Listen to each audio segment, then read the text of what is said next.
¿Alguna vez te has preguntado por qué Colombia es un país que, a pesar de tantas heridas, sigue de pie con la frente en alto?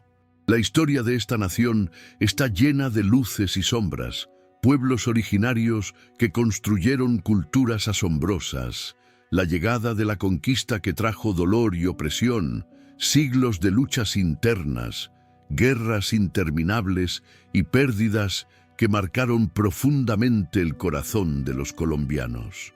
Muchos crecimos escuchando que Colombia era sinónimo de violencia, desigualdad y conflictos, y esa imagen duele porque toca directamente la memoria de las familias, de los abuelos y padres que vivieron en carne propia los años más difíciles. Pero también es cierto que esa no es toda la verdad. Colombia es mucho más que dolor.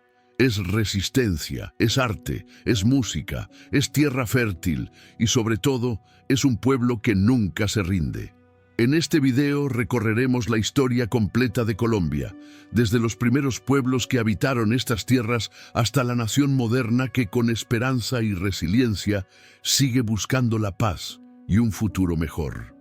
Aquí encontrarás respuestas, entenderás el origen de nuestras heridas, pero también descubrirás la fuerza de un pueblo que aprendió a levantarse una y otra vez.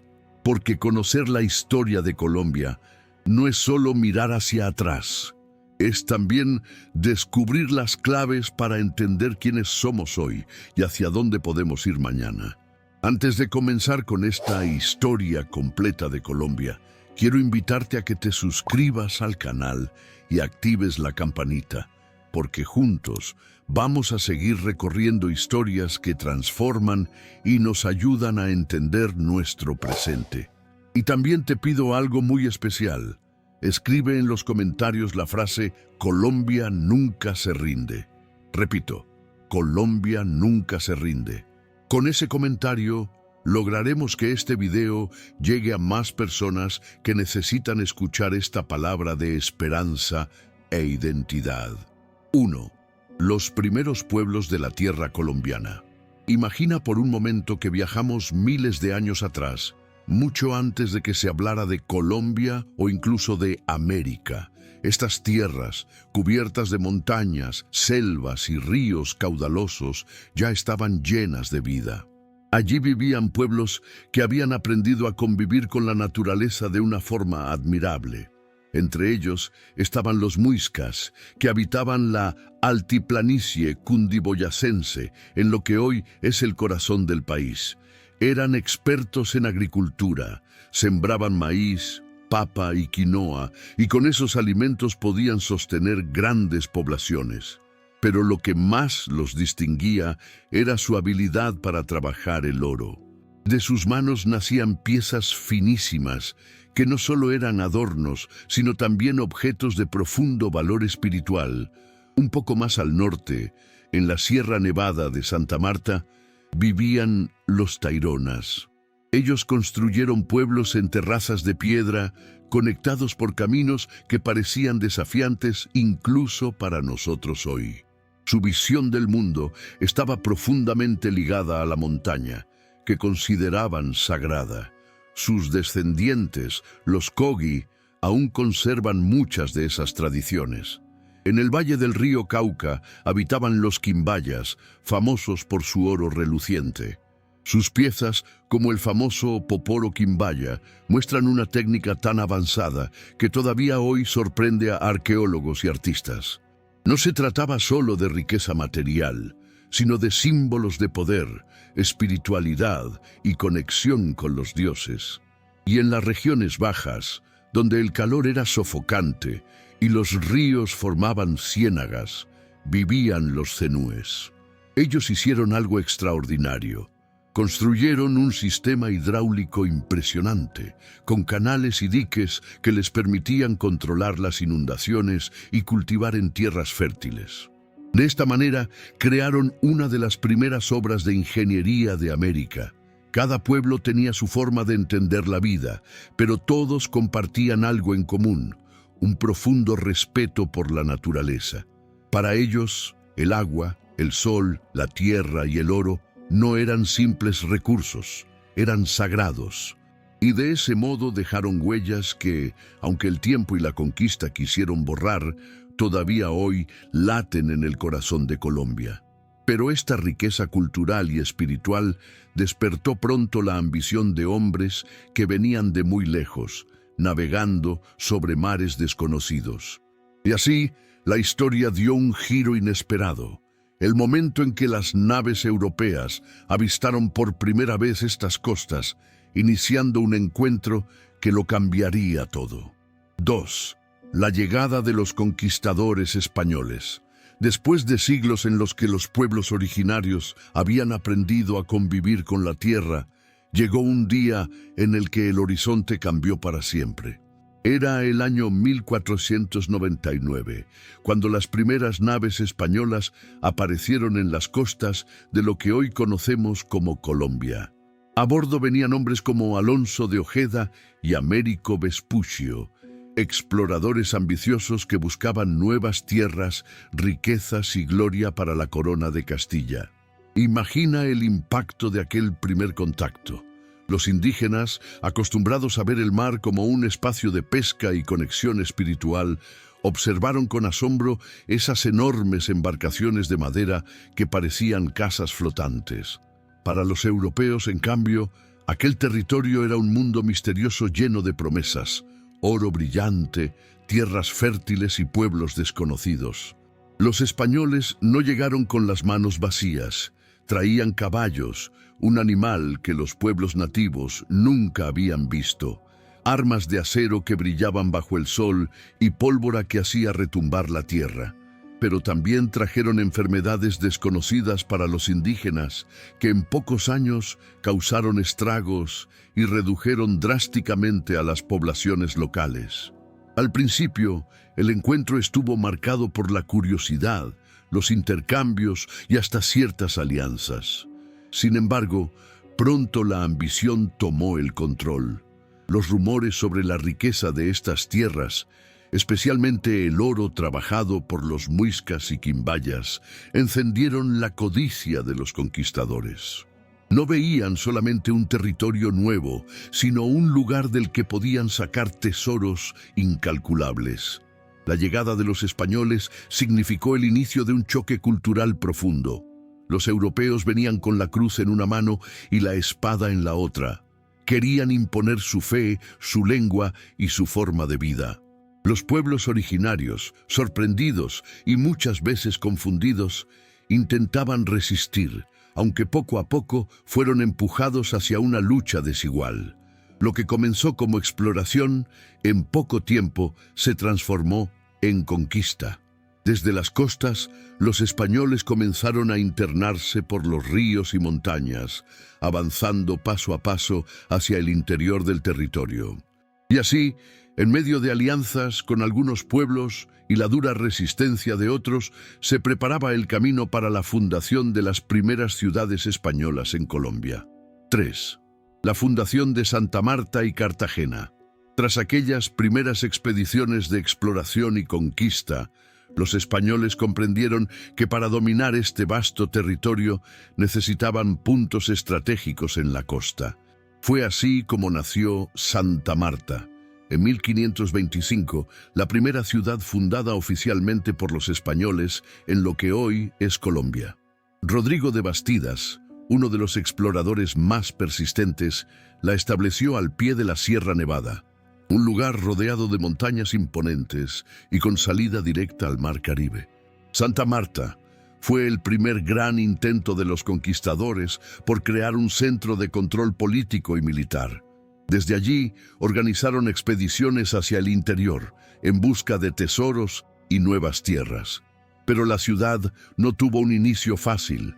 Los pueblos indígenas taironas ofrecieron fuerte resistencia, defendiendo su territorio con valentía.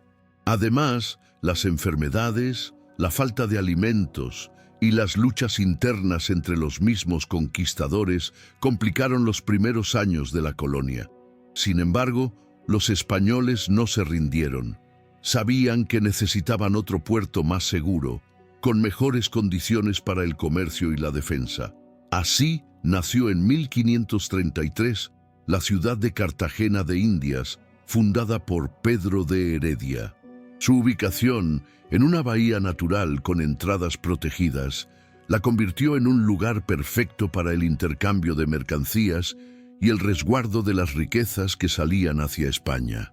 Cartagena creció rápidamente y con ella también lo hizo su importancia. Allí llegaron barcos cargados de esclavos africanos, traídos a la fuerza para trabajar en las minas, haciendas y construcciones. La ciudad se convirtió en el epicentro del comercio de oro, plata y otros productos. Tanto fue su valor que se transformó en blanco constante de piratas y corsarios como el famoso Francis Drake, que en 1586 la saqueó brutalmente. Para resistir esos ataques, Cartagena fue rodeada por murallas y fortificaciones, entre ellas el imponente castillo de San Felipe de Barajas, considerado una de las obras militares más impresionantes de toda América. Estas construcciones, que todavía se levantan con orgullo, fueron símbolo del poderío español en el Caribe y de la importancia de la ciudad en el sistema colonial. Así, entre Santa Marta y Cartagena, se levantaron los dos grandes pilares de la presencia española en la costa colombiana. Desde esas ciudades se organizó la expansión hacia el interior del país y se consolidó el dominio que marcaría profundamente la historia de estas tierras. Pero los conquistadores aún no estaban satisfechos. Querían penetrar en las montañas, llegar al corazón del territorio y encontrar allí no solo nuevas riquezas, sino también establecer un centro político que controlara toda la región. Y ese paso los llevaría directamente a la fundación de una ciudad que se convertiría en el eje de todo el nuevo reino de Granada, Santa Fe de Bogotá. Si hasta aquí esta historia de Colombia te está pareciendo interesante, te invito a que te suscribas al canal y le des un me gusta a este video. Eso no solo me ayuda a seguir trayendo más contenido como este, sino que también hace que más personas puedan conocer y aprender de nuestra historia. 4. El auge de Bogotá y el nuevo reino de Granada. Después de consolidar la costa con Santa Marta y Cartagena, los conquistadores españoles querían ir más allá. Sus ojos estaban puestos en el interior del territorio, en esas montañas que parecían esconder riquezas y pueblos organizados. Así, en 1538, Gonzalo Jiménez de Quesada emprendió una expedición desde la costa del Caribe hacia el altiplano cundiboyacense. Fue un viaje durísimo. Pantanos, enfermedades y hambre diezmaron a muchos de sus hombres, pero finalmente llegaron a un valle fértil, rodeado de montañas y atravesado por ríos, el lugar que los muiscas habían convertido en el centro de su civilización. Allí, sobre esas tierras sagradas para los indígenas, Jiménez de Quesada fundó Santa Fe de Bogotá, que muy pronto se convirtió en el corazón de la administración española. Con el tiempo, Bogotá pasó de ser una pequeña villa a la capital del nuevo reino de Granada, nombre que recibió en honor a la región de Granada en España. Desde este centro político, los españoles comenzaron a organizar todo el territorio, dividieron la tierra, repartieron encomiendas y establecieron un sistema de gobierno que mezclaba la corona, la iglesia y los intereses de los colonos. El nuevo reino de Granada no era solo un espacio de poder, sino también un lugar de contrastes. Por un lado, las élites coloniales construían iglesias, conventos y palacios. Surgían colegios y universidades como el Colegio Mayor de San Bartolomé y la Universidad del Rosario, que buscaban formar a las nuevas generaciones de criollos. Por otro lado, la población indígena fue sometida a tributos y trabajos forzados, mientras que miles de africanos llegaban como esclavos para trabajar en minas y haciendas. Bogotá se convirtió en el centro religioso, político y económico de estas tierras. Allí estaba la sede de la Real Audiencia, que era el máximo tribunal de justicia, y la catedral, que simbolizaba el poder de la Iglesia sobre la vida cotidiana. Desde sus calles empedradas, los españoles dictaban normas, enviaban expediciones y controlaban la riqueza que fluía desde las montañas hacia la corona en Europa. Pero detrás de esa aparente estabilidad, poco a poco empezaban a gestarse tensiones. Los criollos, descendientes de españoles nacidos en América, comenzaron a sentirse desplazados del poder, dominados siempre por funcionarios que llegaban desde España. Y las comunidades indígenas que habían sido dueñas de esas tierras cada vez quedaban más relegadas. Este desequilibrio social, político y económico fue creando una semilla que, siglos después, germinaría en forma de rebeliones. Pero por ahora, en pleno siglo XVI y XVII, Bogotá brillaba como el centro de un virreinato que se consolidaba en América, y el nuevo reino de Granada se convertía en una pieza clave del gran imperio español. 5. La vida colonial y sus contrastes. Con el paso de los años, la vida en el nuevo reino de Granada tomó forma. Bogotá, Cartagena, Santa Marta y otras ciudades crecieron, y con ellas también lo hicieron las diferencias sociales, económicas y culturales que marcarían profundamente la historia del país. Por un lado, estaba la élite colonial, los peninsulares, españoles nacidos en Europa, y los criollos, descendientes de españoles, pero nacidos en América. Ellos eran los dueños de las grandes haciendas, minas y comercios. Vivían en casas amplias de adobe y tejas, con patios interiores adornados con fuentes y jardines. Vestían con trajes elegantes, traídos muchas veces desde España, y su vida giraba alrededor de las iglesias, las plazas principales y las decisiones políticas que se tomaban en la Real Audiencia. La Iglesia Católica jugaba un papel central en la sociedad.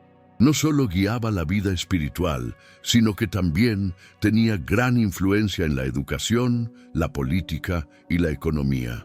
Se construyeron imponentes conventos y monasterios, y los misioneros extendieron la fe católica entre los pueblos indígenas, muchas veces de forma forzada. La religión impregnaba todo, desde las festividades hasta la forma de explicar las enfermedades o los fenómenos naturales. Pero detrás de este mundo de poder y esplendor existía otra realidad mucho más dura. Los indígenas que habían habitado estas tierras desde tiempos ancestrales fueron obligados a trabajar en las encomiendas, pagando tributos y soportando largas jornadas en las minas y en los campos. Muchos de ellos murieron a causa de enfermedades traídas por los europeos, contra las que no tenían defensas, o por las duras condiciones de trabajo. A este dolor se sumaba la llegada de miles de africanos esclavizados, traídos por la fuerza en barcos desde el otro lado del Atlántico. Eran vendidos como mercancía en Cartagena y obligados a trabajar en las minas de oro, en las haciendas azucareras o en los oficios más pesados. Aún así, ellos trajeron consigo su música, sus creencias y su fuerza cultural, que con el tiempo se mezclaría con las tradiciones indígenas y españolas, dando origen a una identidad única. El contraste era evidente. Mientras unos disfrutaban de lujos, educación y poder, otros vivían en la pobreza, el sometimiento y la lucha diaria por sobrevivir. Sin embargo, incluso en medio de esa desigualdad, surgieron formas de resistencia. Los pueblos indígenas conservaron parte de sus lenguas y costumbres, y los africanos esclavizados formaron palenques, poblados libres en zonas apartadas, donde podían vivir lejos del control español. El más famoso fue San Basilio de Palenque, reconocido como el primer pueblo libre de América. La vida colonial, entonces, era una mezcla de esplendor y sufrimiento, de riqueza y explotación. Y aunque parecía estable, en su interior ya comenzaban a gestarse tensiones. Criollos que se sentían relegados por los peninsulares, indígenas que no olvidaban sus tierras y africanos que anhelaban libertad. Todo esto sería el terreno fértil para los primeros movimientos de inconformidad que más tarde encenderían el fuego de la independencia. 6. El despertar de la independencia. Después de casi 3 siglos de dominio español, la calma aparente de la vida colonial comenzó a resquebrajarse. Los criollos, los hijos de españoles nacidos en América, estaban cansados de ser tratados como ciudadanos de segunda categoría. Aunque tenían tierras, riquezas y educación, los cargos más altos siempre eran ocupados por los peninsulares, los españoles llegados directamente desde Europa. Esa discriminación sembró un sentimiento de injusticia que poco a poco se transformó en rebeldía. Al mismo tiempo, las ideas de libertad y de igualdad que recorrían el mundo comenzaron a llegar también a las tierras del nuevo Reino de Granada. La Revolución Francesa y la independencia de Estados Unidos inspiraron a muchos. Los libros prohibidos, los periódicos y los rumores encendían las mentes de los jóvenes criollos que soñaban con un futuro diferente. Pero el verdadero primer estallido ocurrió en 1781, con la famosa rebelión de los comuneros.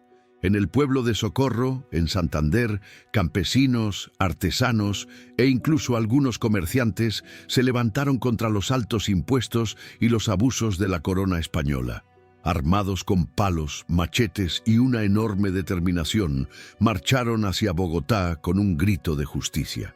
Aunque finalmente fueron reprimidos y traicionados, dejaron claro que el pueblo ya no estaba dispuesto a soportar las cadenas del dominio colonial.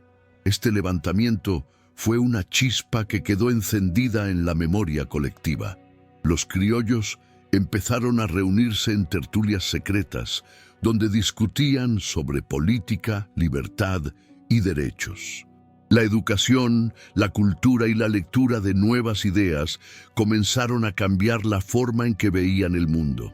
Al mismo tiempo, la situación internacional favorecía esos aires de independencia. España estaba debilitada por las guerras en Europa, sobre todo por la invasión napoleónica, lo que dejó a las colonias con menos control directo. Era como si el viejo imperio, poderoso por siglos, comenzara a mostrar grietas en sus muros. Así, poco a poco, el ambiente en las ciudades coloniales empezó a llenarse de tensión. En las plazas, en los mercados y en las casas se escuchaban rumores de libertad. Era el inicio de un despertar colectivo, un murmullo que pronto se transformaría en un grito poderoso que cambiaría la historia para siempre. Y ese grito estallaría en el corazón de Bogotá en un día que sería recordado por todos. El 20 de julio de 1810. 7. El grito de independencia de 1810. El ambiente estaba cargado de tensión. Llevábamos años viendo cómo las injusticias se acumulaban, impuestos abusivos, discriminación hacia los criollos y un imperio español debilitado por las guerras en Europa. Era cuestión de tiempo para que todo estallara.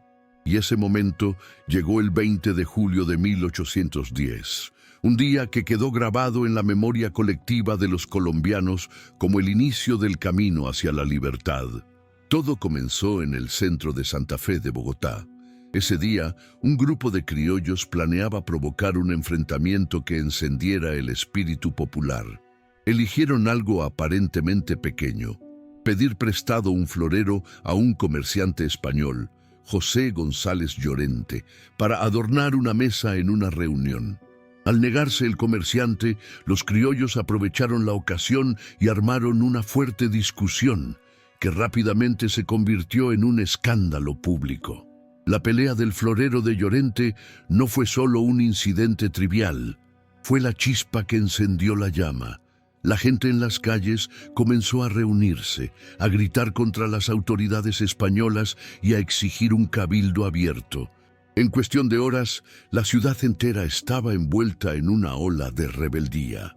Ese mismo día, los criollos lograron que se instalara una junta de gobierno en la que, aunque al principio todavía juraban lealtad al rey de España, ya no aceptaban la autoridad directa de los virreyes. En realidad, era el primer paso para gobernarse por sí mismos. Fue el inicio de un proceso imparable. Este hecho no ocurrió solo en Bogotá. Muy pronto, otras ciudades como Cartagena, Cali, Tunja y Pamplona comenzaron a proclamar sus propias juntas, cada una con su estilo y con sus tensiones internas. El eco del 20 de julio se extendió como fuego en Pasto Seco, encendiendo la esperanza de independencia a lo largo y ancho del territorio. Sin embargo, la independencia no sería inmediata ni fácil. Al contrario, lo que vino después fue un período de inestabilidad, luchas internas y enfrentamientos sangrientos. Pero lo cierto es que en 1810 se dio el grito inicial, el momento en que el pueblo dijo, ¡basta ya! Ese día marcó el principio de una lucha que cambiaría el destino de toda una nación. Y de ese grito, que comenzó con un simple florero, nacería una guerra larga y dura, las guerras de independencia, en las que héroes y traidores, victorias y derrotas, se entrelazarían en la batalla por la libertad.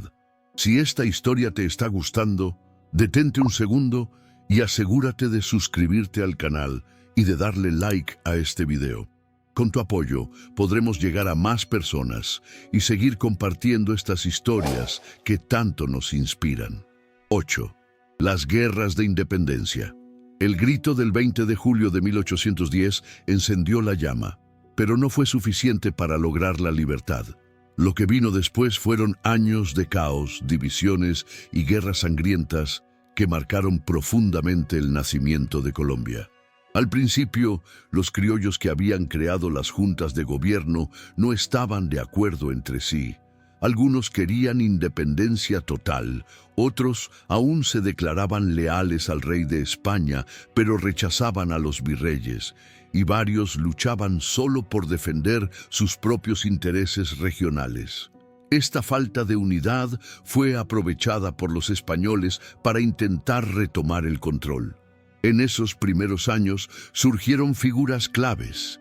Antonio Nariño, en Bogotá, tradujo y difundió los derechos del hombre y del ciudadano, ideas revolucionarias que inspiraron a muchos. Fue un defensor apasionado de la independencia, aunque también tuvo conflictos con otros líderes criollos. Camilo Torres, conocido como el Verbo de la Revolución, aportaba con su pluma y sus discursos la fuerza de las ideas.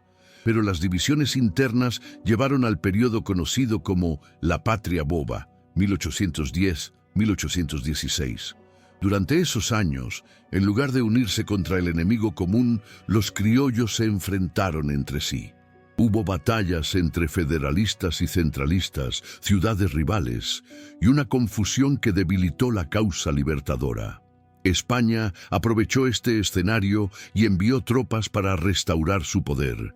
En 1816, el virrey Juan Sámano reinstaló el dominio español con dureza, castigando con la muerte o el exilio a muchos líderes independentistas. Bogotá se llenó de miedo. La Plaza Mayor fue escenario de fusilamientos y parecía que el sueño de libertad se desvanecía. Pero la llama no se apagó. Desde las montañas y las llanuras, nuevos líderes comenzaron a reorganizar la resistencia. Fue entonces cuando apareció con más fuerza la figura de Simón Bolívar, un hombre nacido en Caracas que soñaba con liberar no solo a Venezuela, sino a toda Sudamérica del yugo español. Bolívar entendió que la lucha no podía ser local, que la independencia debía ser un esfuerzo continental. A su lado también se levantaron héroes como Francisco de Paula Santander, un joven militar granadino que se convirtió en uno de los grandes estrategas de la causa. Desde los llanos orientales, ellos prepararon la campaña que cambiaría para siempre la historia, la campaña libertadora de 1819. La guerra fue dura, con marchas extenuantes a través de los Andes, enfrentamientos sangrientos y sacrificios enormes. Pero la determinación era más fuerte que el miedo, y todo ese esfuerzo desembocaría en una batalla decisiva librada el 7 de agosto de 1819 en el puente de Boyacá, donde la victoria patriota selló el destino de estas tierras. Ese triunfo no fue solo militar, fue el punto de inflexión que permitió declarar la independencia de forma real y definitiva. Colombia ya no sería una colonia española.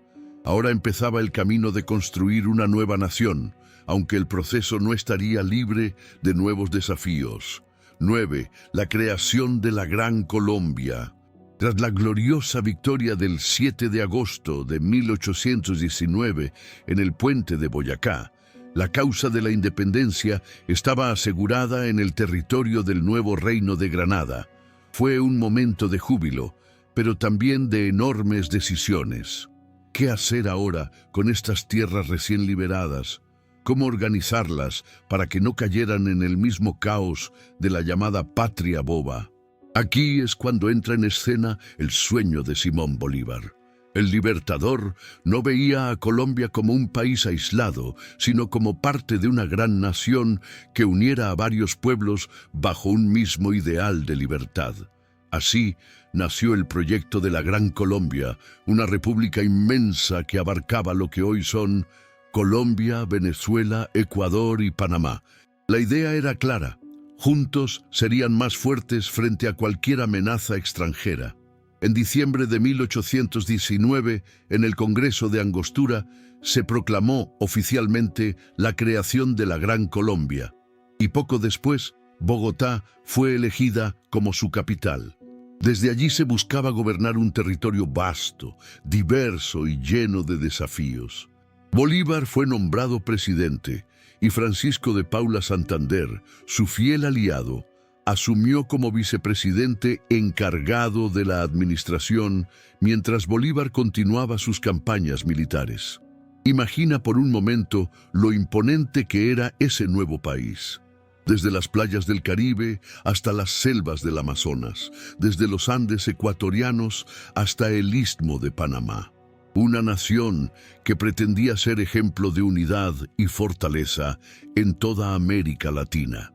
En el papel, era una república poderosa, capaz de resistir cualquier intento de reconquista europea. Pero, aunque el proyecto era grandioso, desde el inicio enfrentó problemas. Gobernar un territorio tan extenso no era fácil. Las comunicaciones eran lentas, las regiones tenían intereses muy distintos y la identidad de Gran Colombia aún no había calado en la gente. Muchos se sentían primero venezolanos, neogranadinos, panameños o ecuatorianos, antes que ciudadanos de una nación común. Aún así, durante los primeros años, la Gran Colombia representó la esperanza de un continente unido. Bolívar, con su visión, recorrió Sudamérica llevando la independencia a Quito, Lima y más allá, mientras Santander se encargaba de organizar leyes, impuestos y la vida cotidiana de la nueva república. Era un experimento político único en el mundo, que despertaba admiración y desconfianza por igual. Pero, como veremos en el siguiente capítulo de esta historia, aquella unión soñada por Bolívar no resistiría mucho tiempo. Las tensiones internas, las ambiciones regionales y las diferencias políticas comenzarían a fragmentar el proyecto hasta llevarlo a su disolución. 10. La disolución de la Gran Colombia. El sueño de Bolívar con la Gran Colombia había nacido lleno de esperanza.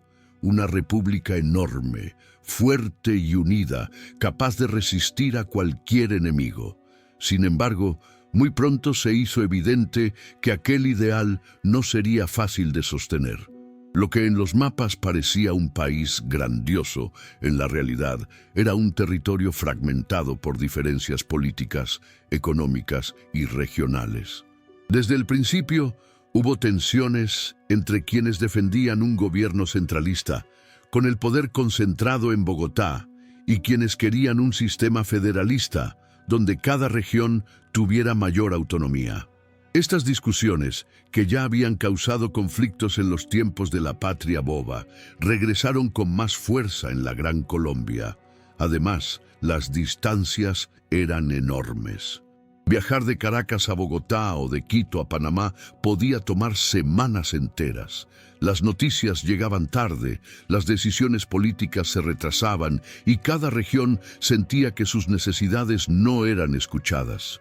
Los criollos locales empezaban a preguntarse: ¿por qué debo obedecer a un gobierno tan lejano que no entiende nuestros problemas? Las rivalidades personales también jugaron un papel importante. Bolívar, aunque admirado como libertador, empezó a ser criticado por algunos que lo acusaban de querer concentrar demasiado poder. Por otro lado, Francisco de Paula Santander, que había sido vicepresidente y luego líder político en Bogotá, defendía una visión más legalista y republicana. Las diferencias entre Bolívar y Santander se convirtieron en un enfrentamiento abierto que dividió a los seguidores de uno y otro. En medio de esta tensión, estallaron crisis en distintas regiones.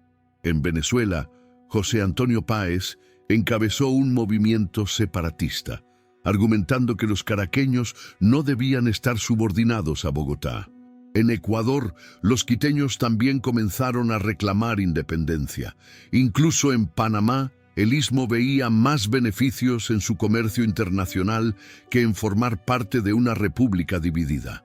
Bolívar, cansado y enfermo, intentó salvar el proyecto con la Convención de Ocaña en 1828, pero fue un fracaso.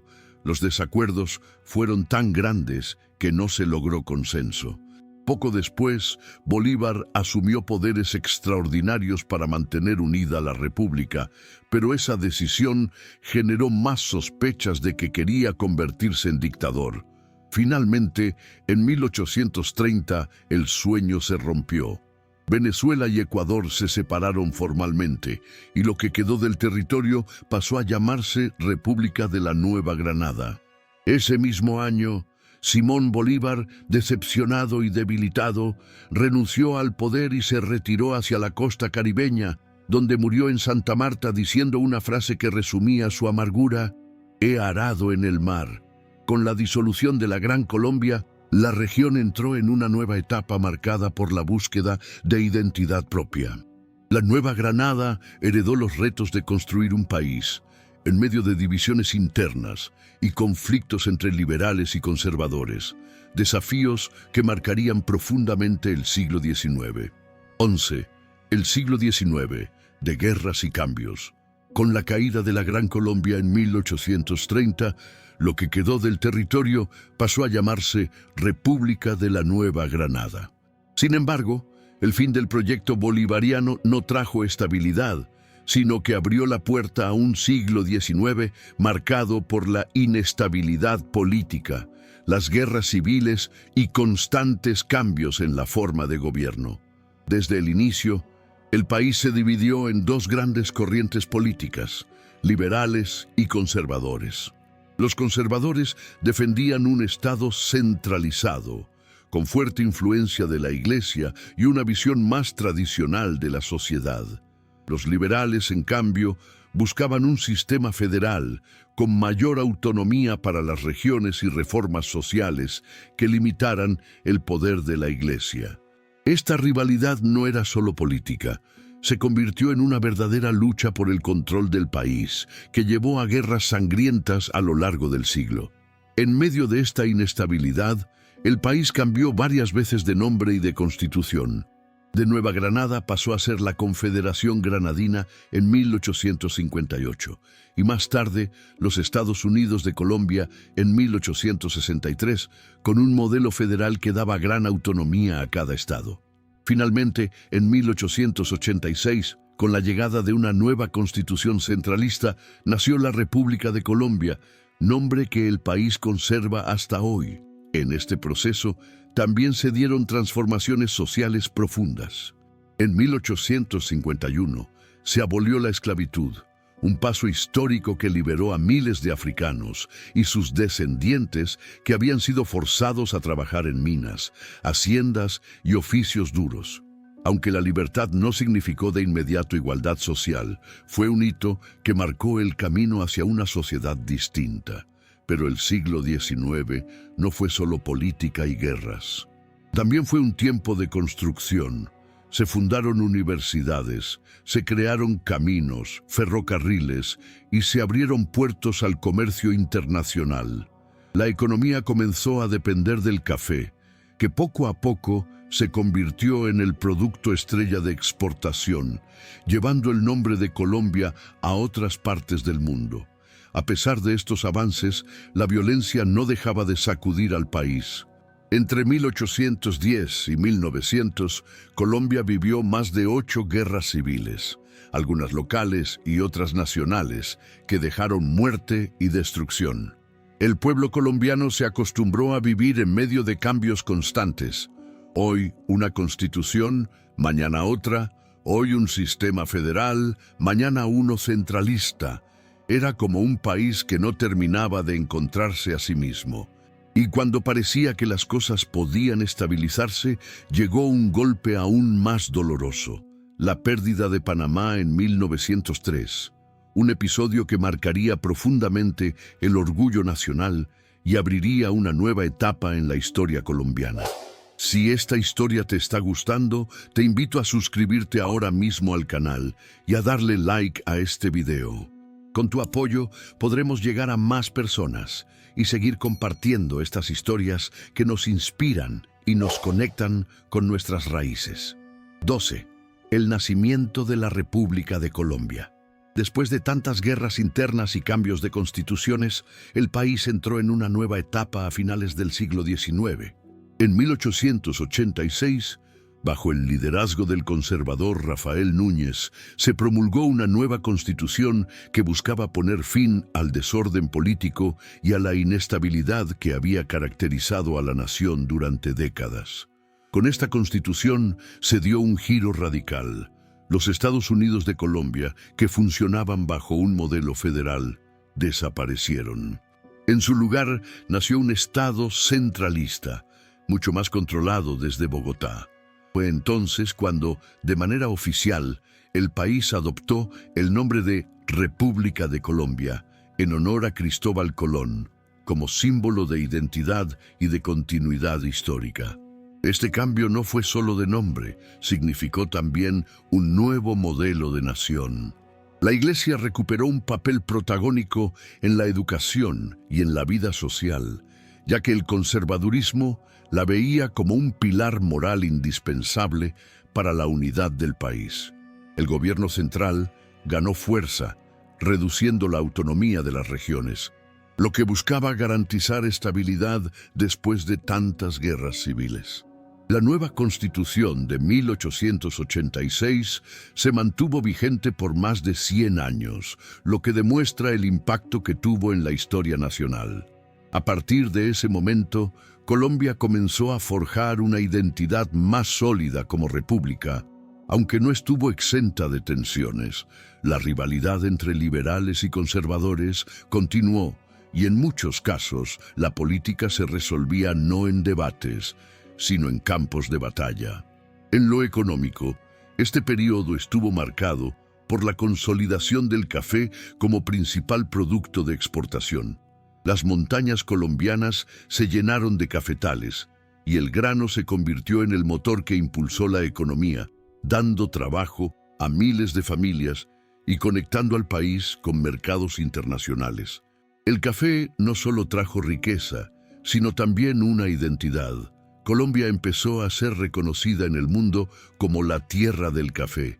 Pero al mismo tiempo que se buscaba estabilidad, el país enfrentó uno de los momentos más dolorosos de su historia: la pérdida de Panamá en 1903. Esa separación significó un golpe al orgullo nacional y evidenció que, aunque Colombia había nacido oficialmente como república, aún debía enfrentar grandes desafíos para consolidarse como una nación fuerte y unida. 13. La pérdida de Panamá. A comienzos del siglo XX, Colombia enfrentó uno de los episodios más amargos de su historia, la separación de Panamá en 1903. Este hecho no solo significó la pérdida de un territorio estratégico, sino también una herida profunda en el orgullo nacional que marcaría a varias generaciones. Panamá, desde la época colonial, había sido un punto clave por su ubicación. El istmo era un puente natural que conectaba los océanos Atlántico y Pacífico, y desde allí se organizaba parte del comercio internacional. Pero al mismo tiempo era una región lejana de Bogotá, con intereses propios y una población que se sentía más conectada al comercio mundial que al centro del país. La situación se volvió aún más tensa cuando Estados Unidos mostró un enorme interés en construir un canal interoceánico que atravesara Panamá, uniendo los dos océanos. El canal prometía convertirse en una de las rutas comerciales más importantes del planeta. En un primer momento, Colombia negoció con Estados Unidos un tratado para autorizar la construcción, conocido como el Tratado Herrán-Hay. Sin embargo, el Congreso colombiano lo rechazó en 1903, temiendo perder soberanía sobre el istmo. Esa decisión fue el detonante. Los intereses panameños y norteamericanos coincidieron y pronto se organizó un movimiento separatista en la ciudad de Panamá. Con el apoyo directo de Estados Unidos, que envió barcos de guerra para impedir que el ejército colombiano interviniera, el istmo proclamó su independencia el 3 de noviembre de 1903. La noticia cayó como un balde de agua fría en Colombia. El gobierno de Bogotá, debilitado por la reciente Guerra de los 1000 días, 1899-1902, no tenía fuerzas ni recursos para recuperar el territorio. El país entero sintió la impotencia de ver cómo una parte de su suelo se separaba con ayuda extranjera, sin poder hacer nada. La pérdida de Panamá no solo fue territorial, sino también emocional. Significaba renunciar al control de una de las zonas más estratégicas del continente y aceptar que una potencia extranjera había intervenido directamente en los asuntos internos del país. Durante décadas, este episodio se vivió como una herida abierta en la memoria colectiva de los colombianos. Aún así, la historia no se detuvo allí. Después de este golpe, Colombia tuvo que levantarse de nuevo, reconstruir su economía y buscar otros caminos para fortalecerse como nación. Y mientras el Canal de Panamá se convertía en una obra monumental bajo control extranjero, Colombia volvía su mirada hacia adentro, enfrentando nuevos retos en el siglo XX, marcados por modernización, pero también por épocas de violencia y transformación. 14.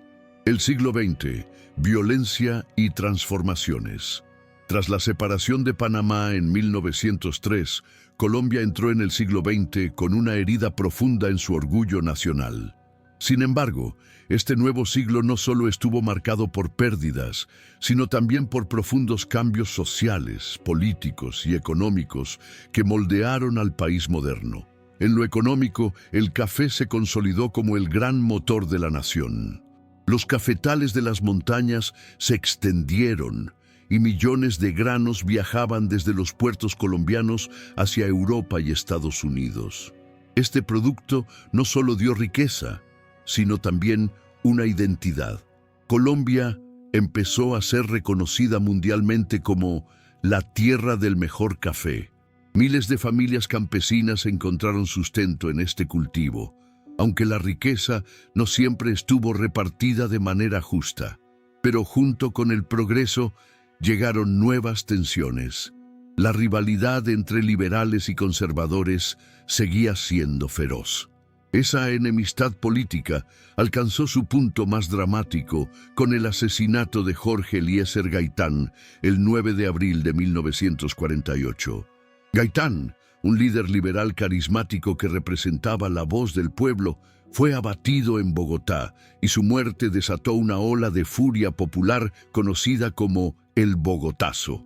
La capital ardió en llamas, hubo saqueos, enfrentamientos y una violencia que se extendió como pólvora por todo el país. De esa chispa nació un período oscuro llamado simplemente la violencia, 1948-1958. Una guerra civil no declarada entre liberales y conservadores que dejó cientos de miles de muertos y marcó profundamente la memoria del pueblo colombiano. Era un tiempo en el que las disputas políticas se resolvían a machete y donde las comunidades rurales sufrían lo peor del conflicto. Después de ese periodo sangriento, los partidos tradicionales intentaron encontrar una salida.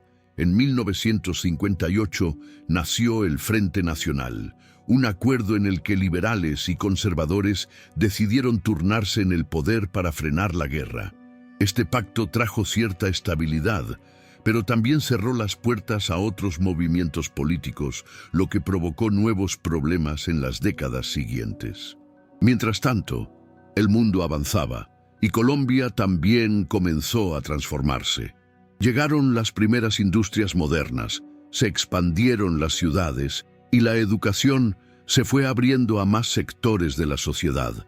Sin embargo, en medio de ese proceso de modernización surgieron nuevas tensiones sociales.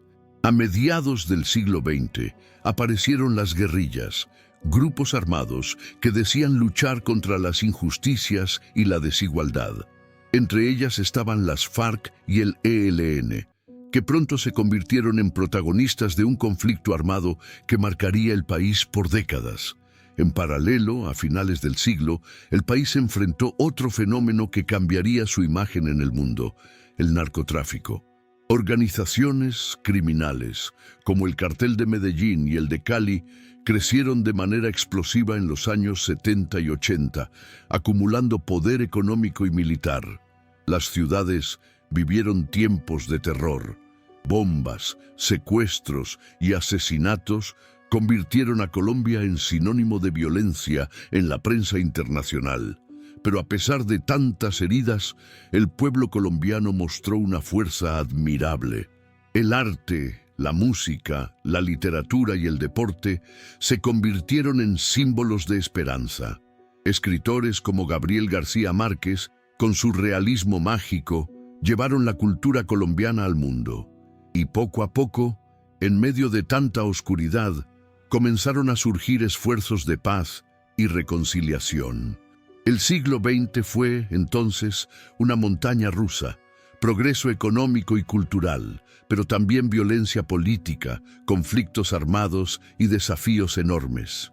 Y al terminar el siglo, Colombia se preparaba para entrar en un nuevo milenio, con la esperanza de dejar atrás la guerra y construir un futuro de paz. 15. Colombia de hoy: resiliencia y esperanza. Después de un siglo XX marcado por guerras, violencia política y el peso del narcotráfico, Colombia entró al siglo XXI con un reto enorme: reconstruirse como nación y buscar la paz. Y aunque el camino no ha sido fácil, lo que más ha caracterizado a este país en las últimas décadas es su resiliencia, esa capacidad de levantarse una y otra vez, incluso después de las caídas más duras. En los años recientes, Colombia ha vivido procesos de acuerdos de paz con grupos armados que por décadas estuvieron en guerra con el Estado.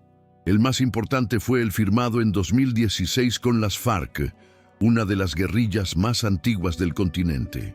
Este pacto no borró de un día para otro el conflicto, pero abrió la puerta a un futuro distinto, con la esperanza de que las nuevas generaciones puedan crecer en un país sin guerra. A nivel internacional, Colombia ya no es reconocida solo por la violencia que la marcó en el pasado.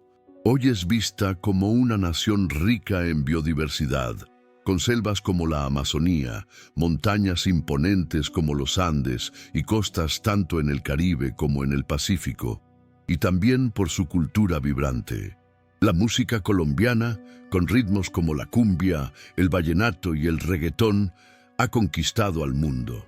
Artistas como Shakira, Juanes o Carlos Vives han llevado la esencia colombiana a los escenarios más grandes del planeta. En lo económico, el país sigue dependiendo del café, pero también se ha diversificado. El petróleo, las flores, el turismo y la tecnología forman parte de su nueva identidad productiva. Las ciudades han crecido y se han modernizado. Lugares como Bogotá, Medellín y Cartagena son centros de innovación, cultura y turismo, donde la historia se mezcla con la modernidad. Sin embargo, los desafíos siguen presentes. Persisten problemas de desigualdad, narcotráfico, violencia en algunas regiones y tensiones sociales. Pero lo que diferencia a Colombia es la fuerza de su gente. Un pueblo trabajador, creativo y profundamente orgulloso de su identidad. Hoy, Colombia se mira al futuro con esperanza. Es un país que aprendió a transformar el dolor en arte, la violencia en lecciones y la adversidad en oportunidades. Sus paisajes, su cultura y sobre todo su gente hacen de esta nación un ejemplo de que la vida siempre renace, incluso después de las tormentas más oscuras. Así, la historia de Colombia no termina aquí. Al contrario, sigue escribiéndose día a día con la promesa de que cada generación pueda heredar un país más justo, más unido y más lleno de paz. La historia completa de Colombia no es solo un repaso de fechas y batallas. Es la historia de un pueblo que ha conocido la grandeza de sus culturas ancestrales, la dureza de la conquista, la esperanza de la independencia, el dolor de la violencia y las pérdidas, pero también la fuerza de levantarse una y otra vez. Cada colombiano lleva en su memoria cicatrices que hablan de guerras, injusticias y divisiones. Eso duele, porque es imposible olvidar lo que se perdió en el camino. Pero al mismo tiempo, cada colombiano también lleva dentro una llama de resiliencia que lo hace único. Y ahí está la clave. Reconocer que, aunque la historia nos ha golpeado, también nos ha enseñado que nunca nos rendimos. Hoy mirar hacia atrás no es quedarse atrapado en el dolor, sino encontrar en él las razones para seguir adelante. La solución está en aprender de nuestro pasado para construir un futuro distinto, un país más justo, más unido y en paz. Colombia es la prueba viva de que incluso después de las tormentas más oscuras siempre puede salir el sol. Porque la historia de Colombia no terminó. La estás escribiendo tú, la escribimos todos, cada día. Antes de despedirnos, quiero pedirte algo muy sencillo pero muy importante. Verifica si ya estás suscrito al canal. Y si aún no lo estás, este es el momento perfecto para hacerlo. También te invito a compartir este video con tus amigos y familiares. Así juntos lograremos que más personas conozcan esta historia y que el mensaje llegue mucho más lejos.